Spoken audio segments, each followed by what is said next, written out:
Welcome to Ramzan day 9। So हम जा रहे हैं जी आउटडोर इफ्तारी करने, क्योंकि हम कराची वालों के नसीब में सिर्फ खाना खाना खाना। So we don't have such places for entertainment.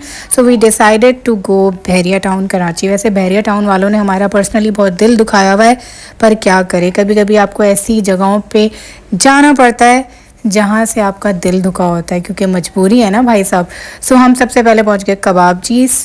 ऊंचे नाम फीके पकवान, वो जाके मैं आपको आगे बताऊंगी क्यों ऐसा मैंने कहा। हम निकले थे कोई ऑलमोस्ट 5 o'clock 5:30, और मुझे ऐसा लगता है कि बहरिया टाउन की तरफ क्योंकि रोशनी देर तक होती है तो रोज़ा देर में खुल रहा था। और भाई साहब, अब आप जाने के लिए और आने के लिए दोनों बार आपको पैसे देने पड़ेंगे। जब हम पहले बहरिया टाउन जाते थे तो हम 1 रुपया नहीं देते थे, जहाँ तक मुझे याद है, और अगर देते भी थे तो शायद 20 40 50 रुपये। पर अब जाने के 120, आने के 120। सो यहाँ पे सनसेट हो रहा था और बहुत ही हसीन मौसम था। तो जो चीज़ें हम लेकर गए थे वो हमने निकालना स्टार्ट कर दी। वैसे मैं जब भी आउटडोर इफ्तारी पे जाती थी, लास्ट ईयर हम निकले और हमें कोई पार्क खुला नहीं मिला था, और हम इतने डिसअपॉइंट हुए थे कि बस दिल जो है ना हमारा बड़ा उदास हो गया था।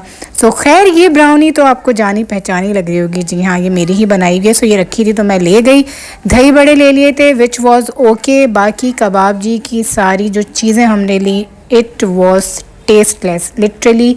मतलब कुछ भी मज़े का नहीं था। हर चीज़ में लग रहा था एक ही जैसी फीलिंग भरती है, और इतना एक्सपेंसिव। सो यहाँ पे इफ्तार का टाइम हो गया था। इफ्तार से पहले, अजान से पहले दुआ मांग रही थी। आप सब भी यही करते होंगे। सो ये बड़ा अचानक वाला प्लान था, इसीलिए घर से कुछ बना के नहीं लेके गए थे, थोड़ा बहुत बस बाहर से ही ले लिया था। और इस तरह से हमने अपनी आउटडोर इफ्तारी करी। आप कैसे करते बताइएगा। मिडल ईस्ट में तो ये बहुत कॉमन ट्रेंड है, पर हमारे यहाँ रोड्स की हालत आपको पता है। कराची वाले बस चल ही रहे हैं, अल्लाह वास्ते चल रहे हैं। बाकी तो यहाँ हमारे लिए कुछ बचा नहीं है। तो बस रात हो गई थी, और फिर रास्ते में से हमने चाय ली, जो कि बहुत ज़रूरी है। फिर हमने वापसी का सफ़र तय किया।